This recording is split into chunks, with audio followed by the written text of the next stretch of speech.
You know, when a pipe bursts in your house, I mean, your first instinct is usually to just grab a bucket, right? Or wrap some tape around it. Right? You hustle to contain the mess. Yeah, exactly.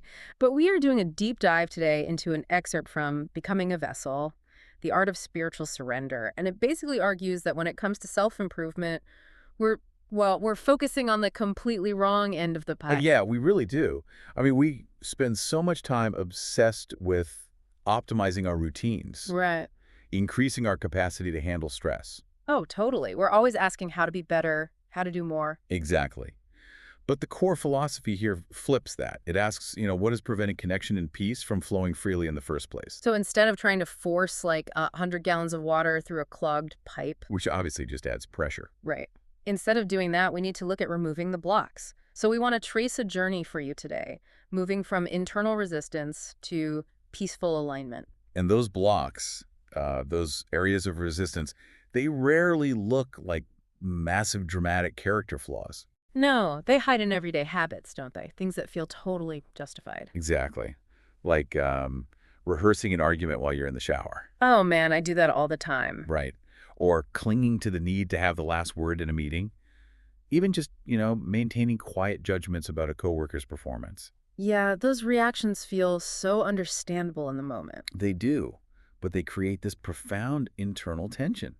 They literally narrow the internal space you have available to connect with others. But I have to ask, because letting go of that friction, I mean, it sounds incredibly vulnerable. It does, yeah. If you abandon those defenses and just stop rehearsing your arguments, aren't you essentially just becoming a pushover? Like you risk losing your edge or even your identity? Well, that's the paradox that text points out. You don't lose yourself, you just lose what limits you. Okay, wait, explain that. So the key is how we define humility. It isn't self-dismissal or, letting people walk all over you. It's just an accurate awareness of your own limitations and tendencies. This transition isn't passive. It's an active, intentional choice. What does that actually look like in practice, though?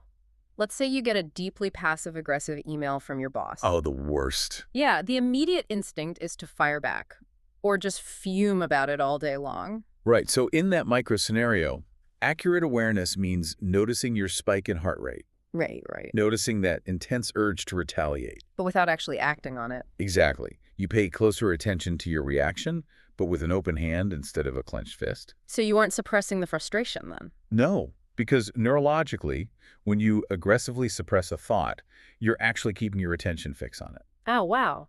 That makes sense. So by simply allowing the frustration to exist without engaging it, you deprive the emotion of the friction it needs to stay alive. You acknowledge it and just gently loosen your grip.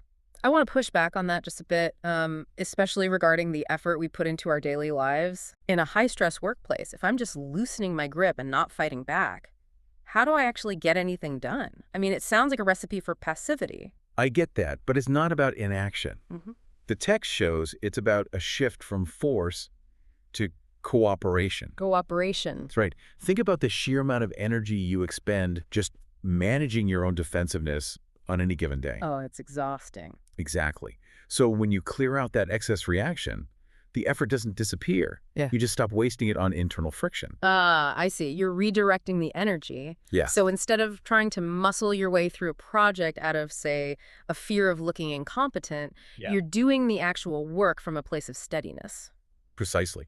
You become highly effective because you aren't carrying the psychological weight of every single moment on your own. You're participating in the reality of the situation rather than fighting against it. Right, and that cleared space inside you gets filled with a grounded clarity. I mean, that's what peaceful alignment actually looks like in practice. You're part of something greater. So to recap the journey we've taken you on today, we started by recognizing those subtle points of internal friction. Like the quiet judgments and the need to be right. Exactly.